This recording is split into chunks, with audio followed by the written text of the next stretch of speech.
8 जनवरी 2024 को दिल्ली की रणजी टीम के साथ जो हुआ वो क्रिकेट के मैदान की बड़ी खबर है। पुडुचेरी ने दिल्ली को 9 विकेट के अंतर से हरा दिया। इस हार के बाद दिल्ली क्रिकेट का माहौल गर्मा गया है। दिल्ली में कड़ाके की सर्दी पड़ रही है, लेकिन दिल्ली क्रिकेट का माहौल उससे बिल्कुल अलग है। दरअसल भारत के सबसे बड़े घरेलू टूर्नामेंट रणजी ट्रॉफी में दिल्ली तीसरी कामयाब टीम है। इस लिस्ट में 41 जीत के साथ मुंबई का एक छत्रराज है।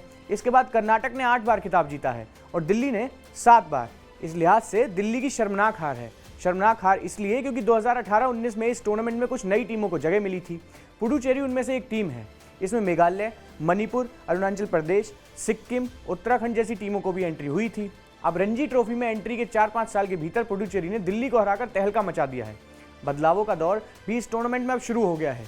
दिल्ली ने कप्तान यश धुल को हटा दिया, लेकिन सवाल यह है कि क्या कप्तान बदलने से सब कुछ ठीक हो जाएगा। सच्चाई ये है कि टीम के इस बुरे माहौल के लिए डीडीसीए सबसे ज़्यादा जिम्मेदार है। आप डीडीसीए यानी कि दिल्ली डिस्ट्रिक्ट क्रिकेट एसोसिएशन के कैंपस के अंदर जाइए। पिछले 2 दशक में बिल्डिंग काफ़ी चमक गई है। रिसेप्शन से लेकर काफ़ी कुछ बदल गया है, लेकिन एक बात बिल्कुल पहले जैसी है। आप किसी भी जगह 5 मिनट ठहर कर किसी से भी बात करने की कोशिश कीजिए, आपको विवादों की इतनी कहानियां सुनने को मिलेंगी कि आप चौंक जाएंगे। मसलन सूत्र बताते हैं कि अंडर 16 में 28 खिलाड़ियों को स्काउट चुना जाता है, लेकिन इसमें से खाना 16 खिलाड़ियों को ही मिलता है। बाकी खिलाड़ियों को खाना चाहिए तो पैसे खर्च करने होते हैं। एक टूर्नामेंट के लिए 3 अलग अलग कप्तानों को टीम बनाने के लिए कह दिया जाता है, और तो और एक खिलाड़ी को तो सिलेक्शन कमेटी की मीटिंग के लिए कप्तान की हैसियत से भी बुला लिया जाता है, लेकिन फिर उसे मीटिंग से ही बाहर बिठा दिया जाता है। उसकी जगह कप्तानी किसी और को सौंप दी जाती है। जिस यश धुल को पुडुचेरी के हार के बाद हटाया गया है, सूत्रों के मुताबिक वो कप्तानी में फ्री हैंड ना मिलने की शिकायत लगातार कर रहे थे। इसके अलावा 33 साल के एक खिलाड़ी को जरूरत से ज़्यादा मौका दिया जाता है। तमाम वेबसाइट पर जो आंकड़े मौजूद हैं उसके मुताबिक उस बल्लेबाज ने पिछले 10 मैच में सबसे ज़्यादा नॉट आउट 43 रन की पारी खेली है, लेकिन टीम में अभी भी उसकी जगह एकदम पक्की है। पिछले साल सितंबर में देवांग गांधी को टीम का कोच चुना गया। देवांग गांधी ने भारत के लिए 4 टेस्ट और 3 ही वनडे मैच खेले थे। देवांग के पास कोचिंग का भी कोई ऐसा बड़ा तजुर्बा नहीं था। इससे पहले अभय शर्मा टीम के कोच थे, जिन्हें खराब प्रदर्शन के बाद हटा दिया गया था। उसी समय मयंक सिधाना को टीम के सिलेक्टर के तौर पर फिर से शामिल किया गया था, जो पहले चीफ सिलेक्टर के साथ झगड़े की वजह से हटाए गए थे। दिल थाम कर बैठिए, ऐसे दर्जनों किस्से अभी और सुनने को मिलेंगे। ये वही दिल्ली की टीम है जो कभी लांस क्लूजनर जैसे स्टार खिलाड़ी की कोचिंग में खेलती थी। लांस क्लूजनर ने दक्षिण अफ्रीका के लिए 49 टेस्ट और 171 वनडे मैच खेले हैं। कुल मिलाकर कहानी यही है कि दिल्ली की टीम में सिलेक्टर कभी कोच बन जाता है और कोच कभी सिलेक्टर।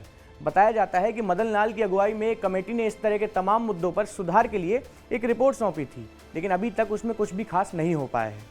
डीडीसीए में कहते हैं कि यहाँ हार का भी फायदा होता है। इसके पीछे के गणित को जरा समझिए।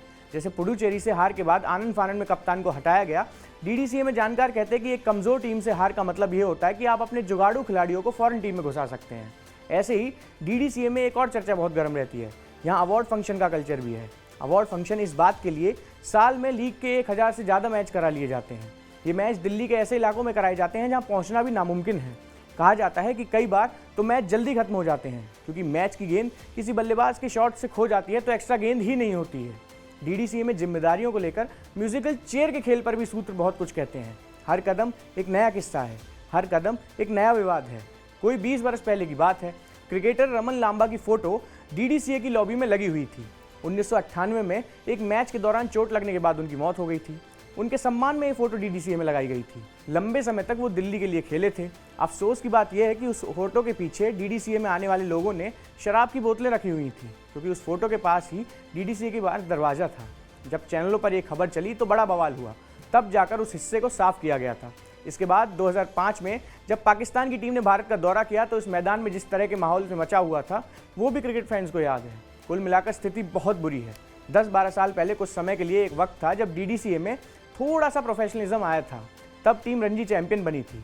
भारत की अंडर 19 टीम में बहुत से खिलाड़ी दिल्ली से चुने गए थे, लेकिन वो अब काफ़ी पुरानी बात हो चली है। अब आप हिसाब लगाइए कि इसी टीम से विराट कोहली, वीरेंद्र सहवाग, शिखर धवन, गौतम गंभीर, ईशांत शर्मा जैसे खिलाड़ी किस तरह निकले होंगे। सच्चाई ये है कि उनके करियर में एसोसिएशन का नहीं, बल्कि इनकी मेहनत, किस्मत और काबिलियत का ज़्यादा श्रेय है। हमारा ये वीडियो आपको कैसा लगा हमें कमेंट बॉक्स में ज़रूर बताएं। ऐसे ही तमाम जानकारियों के लिए हमारे चैनल को भी सब्सक्राइब कर लीजिए। धन्यवाद।